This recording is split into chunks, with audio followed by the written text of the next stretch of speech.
Bueno, bienvenidos. Hoy vamos a retomar algo de lo que vieron la clase pasada, donde tuvieron una introducción a la teoría de los principios de Beauchamp y Childress, y vieron un pantallazo de los 4 principios sobre los que se desarrolla esta teoría. Y hoy vamos a ver, a adentrarnos un poco en 2 de esos 4 principios, que son el principio de beneficencia y el principio de no maleficencia. Bien, el principio de no maleficencia está muy ligado a una frase que probablemente ustedes ya hayan escuchado y que resuena un poco en todas las ciencias de la salud, que es la frase primum non nocere. Que tal vez no la hayan escuchado en latín, ¿no? Pero la hayan escuchado con su traducción, que es primero no dañar, ¿no? Ante todo no hacer daño, alguna de esas traducciones. Y que esta es una frase que está atribuida a Hipócrates, aunque en realidad no está en el juramento hipocrático, que ustedes saben que es un juramento tradicional de la tradición médica. Y tampoco está en el Corpus Hippocraticum, que es el conjunto de las obras de Hipócrates. Pero bueno, se le atribuye a él. Lo que sí está en el juramento hipocrático es esta frase que les traigo, que dice: haré uso del régimen de vida para ayuda del enfermo, según mi capacidad y recto entender. Del daño y de la injusticia me preservaré. Y me parece que esta frase es interesante porque tiene como 2 partes, ¿no? O 3 en realidad, pero no me quiero meter en la tercera. Vamos a hablar de 2 partes. Una segunda parte, donde dice esto: del daño y de la injusticia me preservaré, y donde nosotros podemos claramente ubicar que ahí ya había algo de esta idea de que un profesional de la salud no puede dañar, ¿no?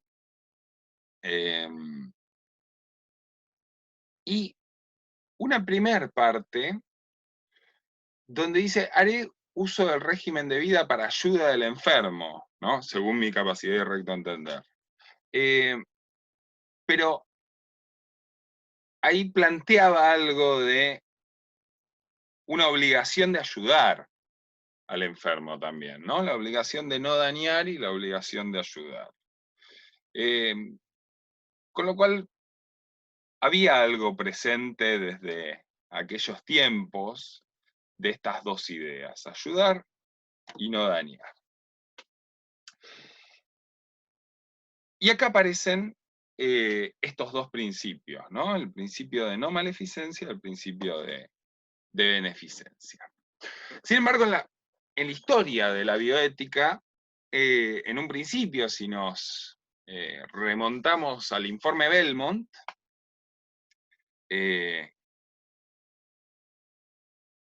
estos 2 principios aparecían como uno solo, ¿sí? No dañar y beneficiar. Pero para Beauchamp y Childress no van a hacer lo mismo. Beauchamp y Childress van a decir que la obligación de no hacer daño es totalmente distinta a la obligación de ayudar a los demás. Y para establecer esta distinción van a tener que definir qué es cada una de estas 2 cosas. Y entonces van a decir que hay, por un lado, un principio de no maleficencia, que va a ser la obligación de no causar daño o mal. Y por otro lado, un principio de beneficencia, que va a ser la obligación de prevenir ese daño, evitar o rechazarlo, y también de hacer o promover el bien. esta distinción tiene que quedar bien clara, ¿sí? Y sobre todo esta idea de que el principio de beneficencia habla de hacer o promover el bien, pero también de prevenir el daño o evitarlo. Algunas consideraciones respecto del principio de beneficencia, consideraciones conceptuales. Cuando hablamos de beneficencia, exclusivamente hablamos de cualquier acción, cualquier acto que se haga para beneficiar a otros. Cuando hablamos de benevolencia, hablamos de un rasgo de una persona o una virtud de una persona de estar dispuesto a querer actuar en beneficio de otros, ¿sí? Eso, benevolencia. Y cuando hablamos de principio de beneficencia, y esto es importante, hablamos de la obligación de actuar en beneficio de otros, ¿sí? Y entonces, alguno podría plantear, ¿y por qué estoy obligado a actuar en beneficio de otros? ¿Quién dice que tengo que beneficiar a los demás? Porque pareciera ser que algo de la obligación de no dañar al resto, la tenemos un poco incorporada, ¿no? De alguna manera, no causarle daño al otro, eh, parece ser como una obligación muy, muy instituida en nuestra moral, ¿no?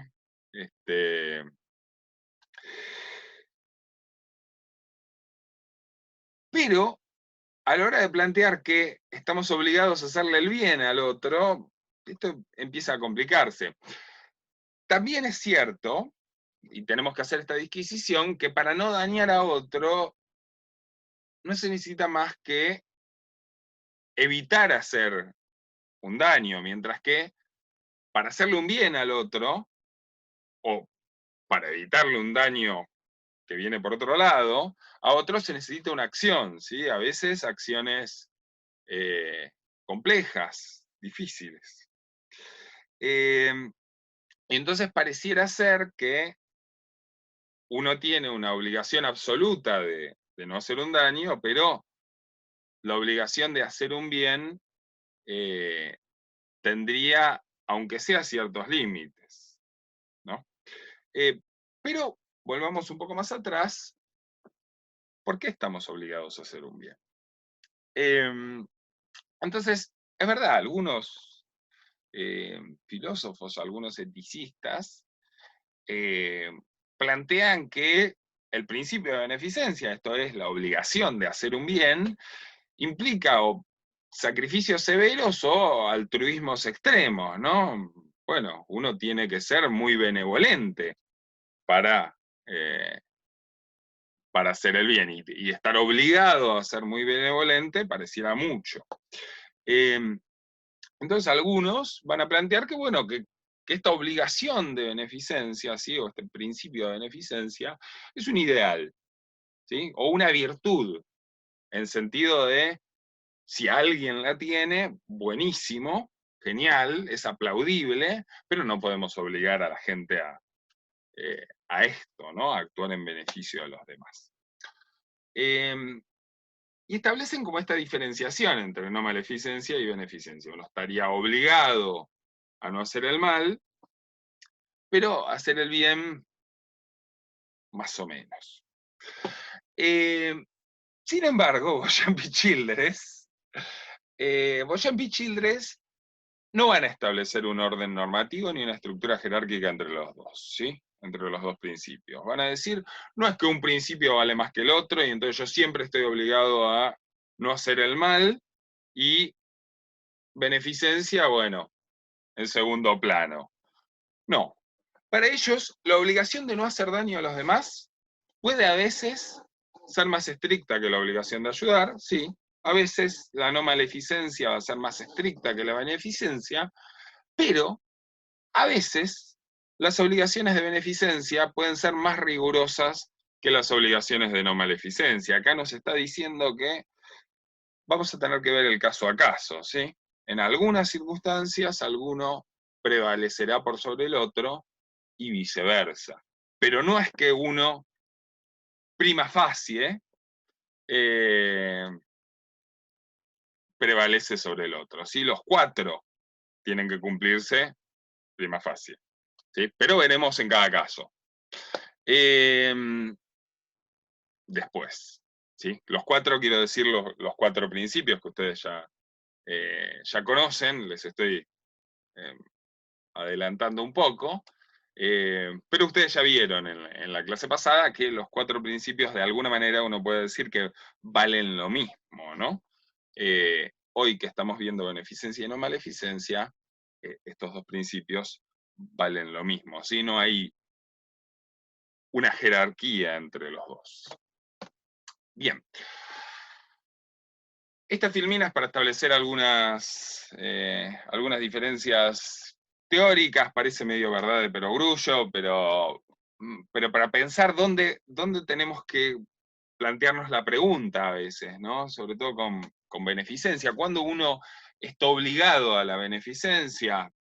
Pensando en el contexto de la salud, cuando uno está obligado a hacer un tratamiento y cuando no está obligado, cuando es optativo que uno haga ese tratamiento, ¿no? Que realice ese tratamiento.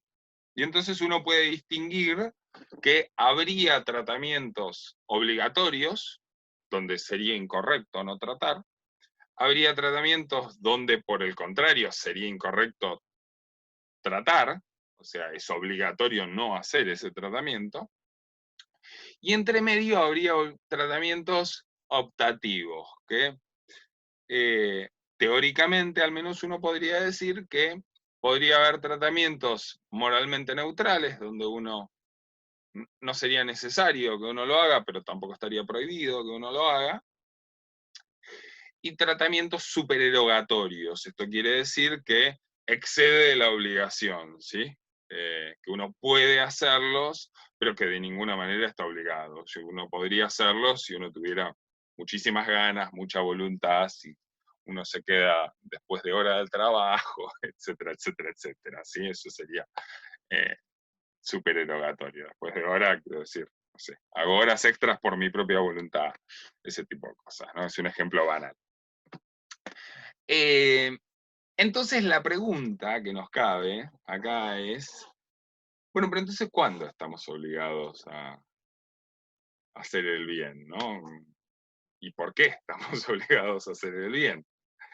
Y entonces Jumping Children nos ponen una escena, y esta escena representaría de alguna manera nuestra obligación de hacer el bien, ¿no? En esta escena claramente estaríamos obligados a hacer el bien. Y acá plantean dos personajes para esta escena. Un personaje es A, ¿sí? Que como nosotros estamos en el contexto de las ciencias de la salud y somos profesionales de la salud, A vamos a llamarle el paciente. Y otro personaje que es B, que en este caso, para hacerlo un poco más ilustrativo, vamos a ser nosotros los profesionales de la salud, ¿sí? Entonces, lo que dicen es lo siguiente. A, el paciente, está expuesto al riesgo de una pérdida significativa, ¿sí? Para su vida, para su salud, lo que sea, pero existe el riesgo de que este paciente tenga una pérdida importante, pierda algo que es importante en su vida o en su salud. Eso en primera instancia.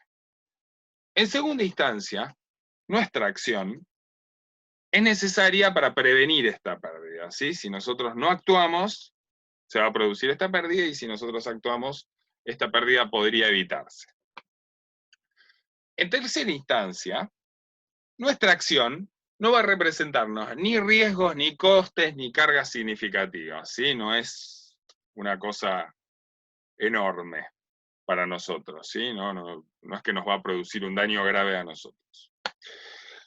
Y en cuarta instancia, el beneficio que va a tener esta persona, este paciente supera por lejos cualquier juicio que nosotros pudiéramos llegar a tener por realizar esta acción. Beauchamp y Childress van a decir que en estos casos, donde, en resumidas cuentas, nosotros podemos hacer algo para beneficiar significativamente a otra persona y este beneficio supera por lejos el perjuicio que nosotros tengamos, y ese perjuicio que nosotros tengamos no va a ser un perjuicio enorme, no es que nosotros vamos a poner en riesgo nuestra vida o nuestra salud. En esas circunstancias nosotros tenemos la obligación de beneficencia, ¿sí? Bien. Beauchamp y Childress además van a distinguir algunos grupos de beneficencia, y esto me parece que es interesante para pensarlo para la vida, más allá de nuestra labor como profesionales de la salud. Y van a decir que por un lado hay una beneficencia general, ¿sí? Una obligación de ayudar a todas las personas, de promover los intereses de todas las personas, ¿sí? Ellos aclaran todas las personas más allá de nuestra esfera pequeña de relaciones, nuestros vínculos y ese tipo de cosas.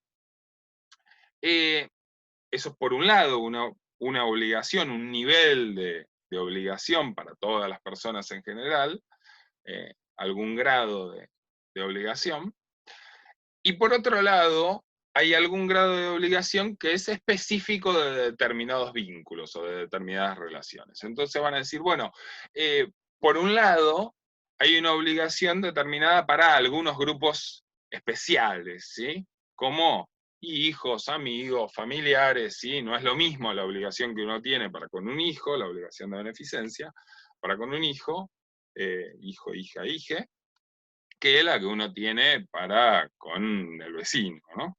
Pero de alguna manera uno tiene alguna obligación, tanto para con el hijo como para con el vecino, alguna obligación de beneficencia. Digamos, si volviendo atrás, el vecino estuviera de golpe en riesgo su vida, y nosotros pudiéramos ayudarlo llamando a la ambulancia, bueno, claramente uno tendría la obligación de llamar a la ambulancia, ¿sí? Por ejemplo, y claramente cumpliría con esta secuencia del deber de beneficencia, ¿no? Un riesgo de pérdida significativa, estamos diciendo que el vecino puede perder su vida, nuestra acción, llamar a la ambulancia, es necesaria, no nos representa ni costes ni cargas significativas, y el beneficio que este vecino puede llegar a tener supera cualquier perjuicio para nosotros. ¿Sí? Esto no solo para el vecino. Esto parecería si era casi una beneficencia general, ¿no? Pero bueno, casi. Pero bueno, estos son los grupos especiales también, ¿no? Pensando en beneficencia específica. Pero por ahí para con nuestros hijos tenemos una obligación de beneficencia aún mayor. ¿Sí? Por otro lado, uno puede plantear que hay beneficencias que están basadas en la reciprocidad, ¿no? Si el otro me ayuda, yo tengo la obligación de ayudarlo de la misma manera, de alguna forma, ¿no? Y entonces son como otra categoría de obligaciones donde uno justifica de otra manera por qué está obligado a hacer el bien. Y por último, y esta me parece que es la que más nos atañe a nosotros, esa asunción implícita de beneficencia, si esto quiere decir que nosotros asumimos que tenemos una obligación de beneficencia en las profesiones sanitarias, ¿no? Hay una obligación ahí que viene con la labor. Uno es médico, como es mi caso, y se presume que yo tengo determinadas obligaciones de hacerle el bien a mis pacientes, ¿no? De preservar su salud, de evitar que se enfermen, etcétera. Lo mismo vale para ustedes en instrumentación. Bien. Vamos a hacer una pausa y en la próxima sección vamos a ver cuándo no estamos obligados. Recién venimos hablando acerca de cuándo estamos obligados y cuándo no estamos obligados a hacer el bien.